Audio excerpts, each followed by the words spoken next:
36 సార్లు ఢిల్లీకి వెళ్ళి 3 రూపాయలు తేలే అయిపోయా. ఒక్క దెబ్బతోటి తుస్సుమ అనిపించే కేటీఆర్. ఆయనతోటి పెట్టుకోక అంటే ఆయనతోటి పెట్టుకుంటావు. ఆయన ఏమో గిట్ల చిన్న పోరాన్ని తీసి పడేస్తాను.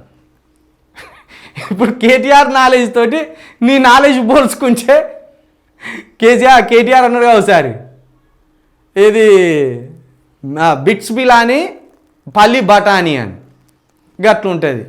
కేటీఆర్కు నీకు ఎక్కడ పోలిక కుదరదండి రేవంత్ రెడ్డి గారు. మాటలు అందరూ మాట్లాడతారు, చేతలు కొందరి వల్లనే అవుతాయి. కేటీఆర్ మాటలచ్చు చేతలచ్చు, నీకు మాటలు ఒక్కటే వచ్చు, చేతలు రావు. ఈయన బిట్స్ పిలాని, మీరు పల్లి బఠానీ, అక్కడికి ఉన్నది కథ.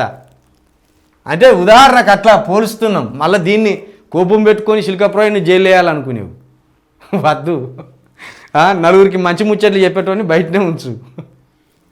మళ్ళీ శిల్కప్రాయిని నన్ను పల్లి బఠానీ అంటాడు, ఎక్కడున్నాడో తీసుకొచ్చి జైలు అయిపోయారు 15 రోజులు.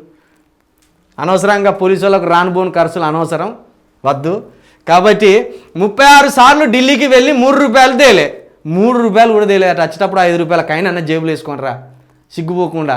అక్కడ దిగంగానే శంషాబాద్లో 5 రూపాయల కైన్ తెచ్చిన కేటీఆర్ 3 రూపాయలు తేలేదన్నావు, నాకు రేషన్ వచ్చింది 5 రూపాయల కైన్ చూపెడతాను, ఆ పర్వాన్ని కాపాడుకున్నాను అవుతావు. సొరంగంలో కార్మికులు చిక్కుకుంటే అయినా పోయి మోడీ దగ్గర చిక్కుకున్నాడు.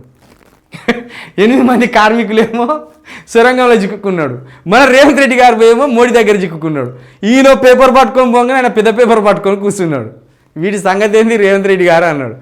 మా ఊరికనాన్ని చిక్కుకున్నట్టు అయింది కాదు, ఇక్కడికి వచ్చినావా 36 సారి అత్తిని ఢిల్లీకి ఒట్టిగా చిక్కుకుంటుని.